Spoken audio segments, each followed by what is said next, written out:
Everybody knows Planet of the Apes. I can remember going to a Dusk to Dawn drive-in marathon as a kid. Yeah, I was a big fan, especially the original. I was a massive fan of the original Planet of the Apes. I saw it when I was a teenager, 12, 13, and was blown away by it. I'd never seen anything like it. Take your stinking paws off me, you damn dirty ape! The original movie has some very iconic images. The apes on horseback leading battle charges with nets catching human beings. There's just something about the ape riding a horse. It's like something out of Roman Colosseum or something. And then, of course, the final image of the Statue of Liberty. I was mesmerised by it and totally believed that they were apes that could walk bipedally and communicate using human language. There was just no question that it was for real. Where the other movies jump into the story and the apes are full-blown talking humanoids with their own developed culture and world. Our movie has none of that. It's really showing how the seeds of those later worlds were planted. Meet Chimp 9. We gave him a gene therapy that allows the brain to create its own cells in order to repair itself. We call it the cure to Alzheimer's. If you think of all the great stories in narrative history, there's always the opportunity to go back.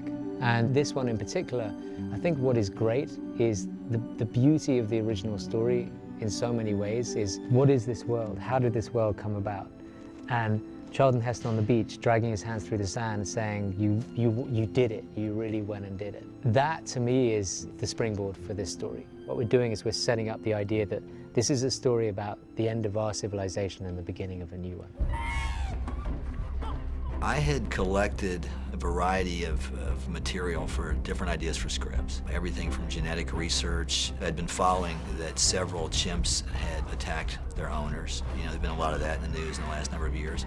And then I'd done some research on that and found that there's a huge number of people in the United States that are raising all kinds of primates. But I just kept staring at it, thinking there's got to be a good idea for a story here somewhere.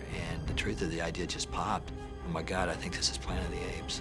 It's actually more in keeping with the way we as a species deal with animals and how we've separated ourselves from animals. We see ourselves as humans.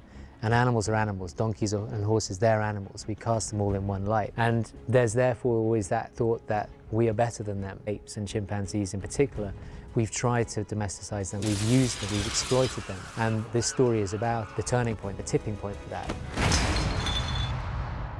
Thematically, we were very interested in man's hubris. That's one of the greater, if not the great theme in this script. I'll tell you exactly what we're dealing with here. We're dealing with a drug that is worth more than everything else we are developing combined. Where the characters cross the line in terms of hubris is this, well, okay, we can cure Alzheimer's, but wait a minute, are you saying we can also increase intelligence? And that's when you start to play God, and that's what gets us into trouble scientifically in the movie. We will proceed without you. Ready, and action.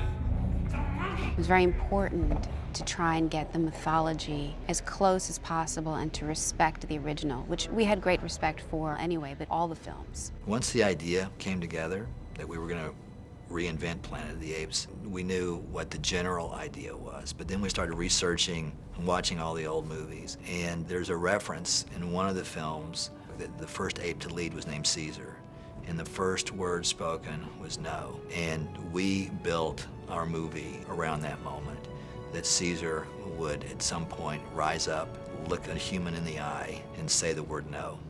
And for us, we thought if we could build to that correctly and deliver it, then it would be like the moment where everyone stands up and says, I'm Spartacus.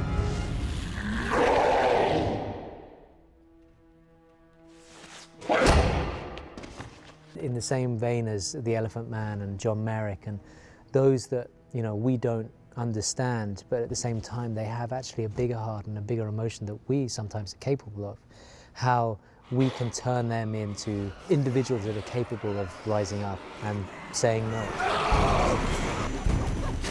Rick sprinkled throughout the movie allusions to not only the original, but all the different movies. So there'd be kind of an Easter egg hunt for the fans. It didn't so much start off that way. We were just looking for names of characters and ways to look for inspiration and start writing the script. But then it started to grow, and we thought, oh, this would be cool if we wove this in, if we could weave that in. There is a reference to the Icarus. It's a nod to the past, but also, if it works, hoping that we can weave that back into one of the future movies if we get that lucky. It's a very interesting thing because it's not necessarily obvious to do that, but when I read the script I thought that's fantastic, because just to see something on the nightly news that is going on in our own world and the way we deal with space exploration, it is considered in the next 20 to 25 years that we will potentially have man on Mars, and that is exactly what Charlton Heston's mission was all about, so it's great to set that up.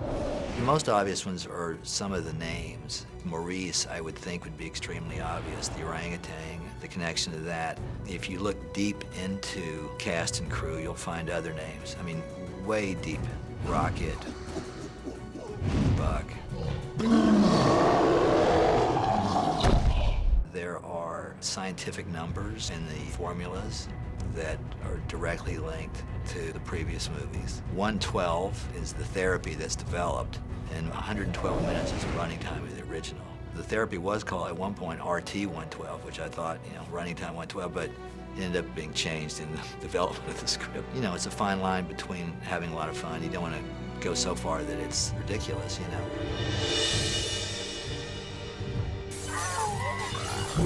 It's very exciting when all of a sudden things are elevated. It's visually much more arresting and fascinating than anything we ever had on the page. Moments are brought to fruition in ways that are very exciting.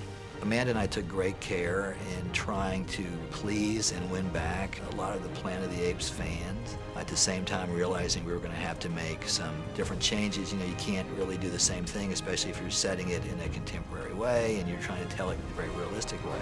It's been a great adventure for us as a team to create these characters and to develop Caesar into this character that hopefully everybody will